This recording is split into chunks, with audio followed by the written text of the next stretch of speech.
오늘은 에스라 7장 말씀을 통해서 은혜를 받으시겠습니다. 에스라를 통해서 2차 포로 귀환이 일어나는 내용입니다.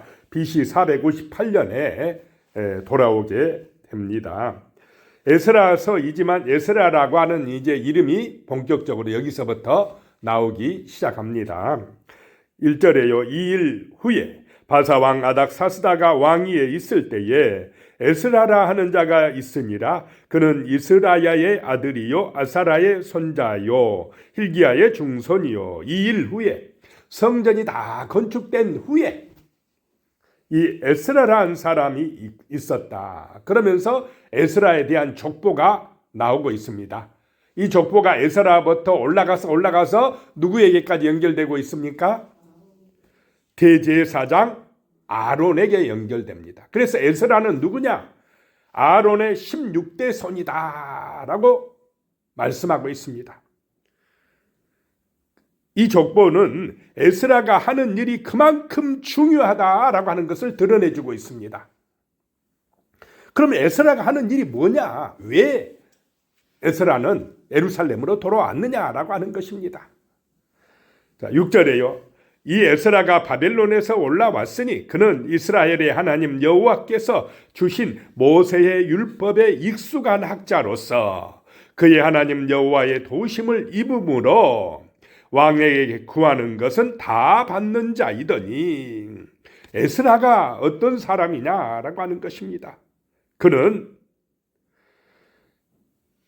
이스라엘의 하나님 여호와께서 주신 모세의 율법에 익숙한 자다라고 하는 것입니다. 율법학자라는 것입니다. 늘 하나님의 말씀을 옆에 두고 연구한 사람이었다라고 하는 것입니다. 자, 성전을 아무리 잘 지어놔도 뭐가 없으면 또 문제가 됩니까? 말씀이 없으면 문제가 됩니다. 하나님의 말씀이 우리의 심령에 은혜가 되어 임해야 됩니다. 말씀이 우리의 삶의 가치관이 되어야 됩니다. 말씀에 순종하는 삶이 될 때에 우리는 하나님의 사람들은 세상에 빛이 될 수가 있습니다. 건물이 중요한 게 아니다 이런 것입니다. 건물만 잘 지어놨다고 해도 말씀의 은혜가 없으면 다시 세상으로 돌아가게 되어 있다라고 하는 것입니다. 그래서 성전을 지었지만 이제 필요한 것이 에스라와 같은 율법학자다라고 하는 것입니다. 이 에스라는 하나님의 도우심을 입은 사람이요, 하나님의 은혜가 충만한 사람이요, 또 왕에게 구하는 것은 다 받은 자이더니 그랬습니다. 에스라가 잘한 것은 하나님의 은혜를 받은 사람이고 또 세상 왕에게서도 어떻게 해요? 인정을 받은 사람이다 라고 하는 것입니다. 그만큼 선한 영향력을 끼쳤다라고 하는 것입니다. 자, 우리의 삶은 하나님께로부터도 인정받고 세상 사람들로부터도 인정받는 그런 아름다운 삶, 거룩한 삶이 되시기를 축복합니다. 그래야 우리를 통하여 하나님의 영광이 드러난다라고 하는 것입니다. 7절에요. 아닥사스다 왕 제7년에 이스라엘 자손과 제사장들과 레위 사람들과 노래하는 자들과 문지기들과 느디님 사람들 중에 몇 사람이 예루살렘으로 올라올 때에 에스라와 함께 이 아닥사스다 왕의 허락을 받고 사람들이 올라오는데 몇 사람이다 그랬지만은 1754명이 돌아옵니다. 2차 귀환 때. 1차 귀환 때 스룹바벨 통하여서는 한 5만 명이 왔지만은 이 세월이 많이 지나지 않았습니까? BC 538년에 1차 귀환하고 세월이 지나서 지금 BC 458년이니까 엄청난 세월이 지나서 다시 돌아온다는 건 쉽지 않은 길이었을 것입니다. 8절에요. 이 에스라가 올라왔으니 왕의 제7년 다섯째 달이라. 9절에요. 첫째 달 초하루에 바벨론에서 길을 떠났고 하나님의 선한 손의 도우심을 입어 다섯째 달 초하루에 예루살렘에 이르니라. 그렇게 먼 길이 아닌데 지금 4달이나 걸렸습니다. 그 길을 하나님의 도우심으로 겨우 도착했다. 돌아오는 길이 쉽지 않았다라고 하는 것을 보게 됩니다. 바벨론에서 잘 살고 있는데 그 화려한 문화 속에 사는데 꼭 가야 되느냐, 이런 반대도 있었을 것이고 또 여러 가지 주변에 공격들도 있었을 것입니다. 그런데 하나님의 선한 손이 도우셔서 잘 돌아왔다라고 하는 것입니다. 10절에요. 에스라가 여호와의 율법을 연구하여 준행하며 율례와 규례를 이스라엘에게 가르치기로 결심하였더라. 에스라가 하는 일입니다. 하나님의 율법을 연구하고 열심히 공부하고 또 준행하며, 연구만 해가지고는 안 되고 말씀은 연구한 대로 준행하며 살아내야 될 줄로 믿습니다. 말씀대로 순종하며 살아내야 선한 영향력을 끼친다라고 하는 것입니다. 그리고는 이스라엘에게 가르치기로 결심했더라. 말씀을 가르치기로 결심했더라. 하나님의 말씀만이 우리를 새롭게 하고 성령 받게 하는 줄로 믿습니다. 다른 길이 없습니다. 말씀으로 돌아가야 됩니다. 11절에 여호와의 계명의 말씀과 이스라엘에게 주신 율례학자요 학자 겸 제사장인 에스라에게 아닥사스다 왕이 내린 조서의 초본은 아래와 같으니라. 하나님의 계명의 말씀, 또 율례학자인 이 제사장 에스라에게 아닥사스다 왕이 조서를 내렸다라고 하는 것입니다. 12절에요. 모든 왕의 왕 아닥사스다는 하늘의 하나님의 율법의 완전한 학자 겸 제사장 에스라에게, 모든 왕의 왕, 최고의 권력자가 하늘의 하나님을 인정했다라고 하는 것입니다. 누구의 영향을 받았겠습니까? 에스라의 영향을 받았다라고 하는 것입니다. 에스라를 통해서 하나님을 본 것입니다. 13절에 조서를 내리노니 우리나라에 있는 이스라엘 백성과 그들 제사장들과 레위 사람들 중에 예루살렘으로 올라갈 뜻이 있는 자는 누구든지 너와 함께 갈지어다. 돌아가게 허락한다는 것입니다. 예루살렘으로 돌아갈 뜻이 있는 사람은 누구든지 돌아가라는 것입니다. 이것이 하나님의 은혜라는 것입니다. 14절에요. 너는 내 손에 있는 내 하나님의 율법을 따라 유다와 예루살렘의 형편을 살피기 위하여 왕과 7 자문관의 보냄을 받았으니, 너는 내 손에 있는 하나님의 율법을 따르라 라고 하는 것입니다. 이 아닥사스다 왕이 에스라가 연구한 그 하나님의 말씀을 인정하고 있다는 것입니다.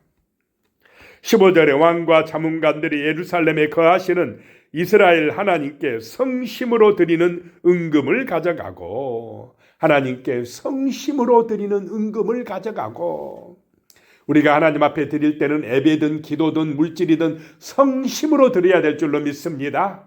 그 중심을 보신다는 것입니다. 16절에 또 내가 바벨론 온 도에서 얻을 모든 은금과 및 백성과 제사장들이 예루살렘에 있는 그들의 하나님의 성전을 위하여 기쁘게 드릴 예물을 가져다가, 예물은 어떻게 드린다고요? 기쁘게 드리라. 모든 것을 주신 하나님의 은혜에 감사해서 기쁘게 드리라. 그래야 상급이 되어진다라고 하는 것입니다. 축복이 되어진다는 것입니다. 17절에 그들의 돈으로 수송아지와 순양과 어린 양과 그 소재와 그 전제의 물품을 신속히 사서 예루살렘 내 하나님의 성전 제단 위에 드리고, 그런 기쁘게 드린 돈으로 재물을 신속히 사서 하나님의 성전 제단에서 제사드리라 라고 하는 것입니다.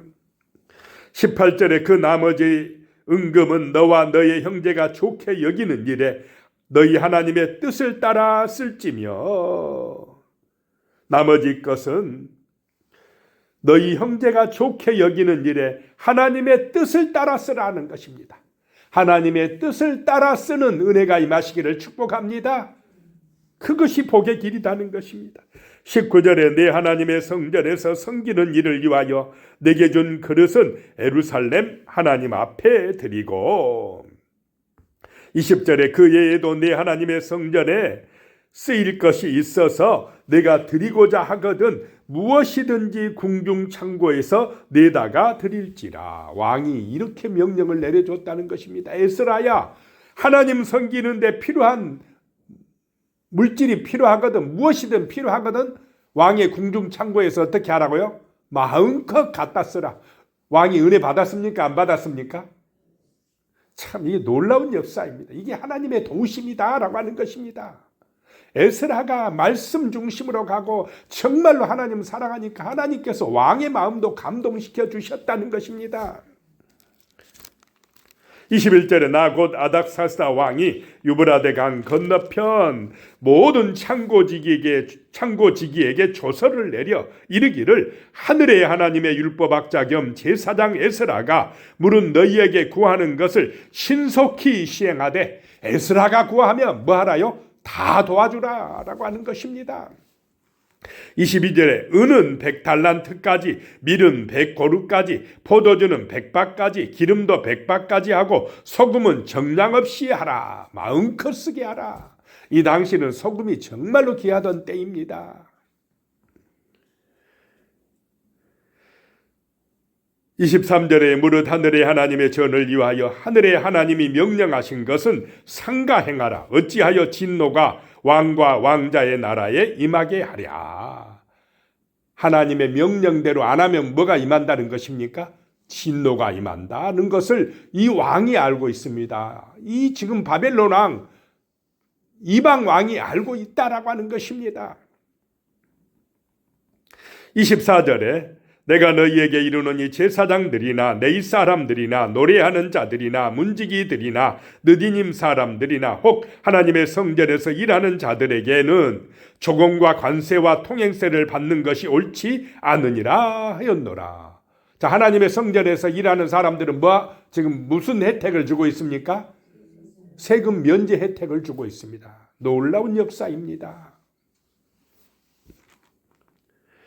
25절에 에스라여 너는 내 손에 있는 내 하나님의 지혜를 따라 내 하나님의 율법을 아는 자를 법관과 재판관을 삼아 강 건너편 모든 백성을 재판하게 하고 그중 알지 못하는 자는 너희가 가르치라. 자, 법관, 재판관들을 어떤 사람을 세우라고요?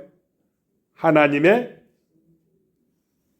율법을 아는 사람들, 말씀의 가치를 아는 사람들을 세워서 하게 하라. 그러면 온전한 나라가 될 것이다. 이런 말입니다.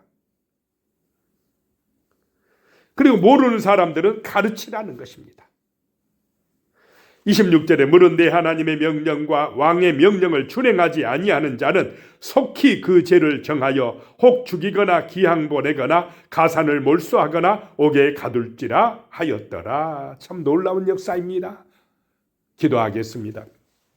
하나님의 선하신 뜻 안에서 정말로 하나님의 말씀이 중심이 될 때에 놀라운 은혜가 임할 줄로 믿습니다. 아름다운 세상이 될 줄로 믿습니다. 선한 영향력을 끼칠 줄로 믿습니다. 말씀이 지식이 아니라 우리의 삶의 능력이 되게 하여 주시옵소서. 복받는 비결이 되게 하여 주시옵소서. 예수님의 이름으로 기도드리오며 이제는 우리 주 예수 그리스도의 은혜와 하나님 아버지의 무한하신 사랑과 성령의 교통하심이 영원히 함께 하시기를 축원하옵나이다. 아멘.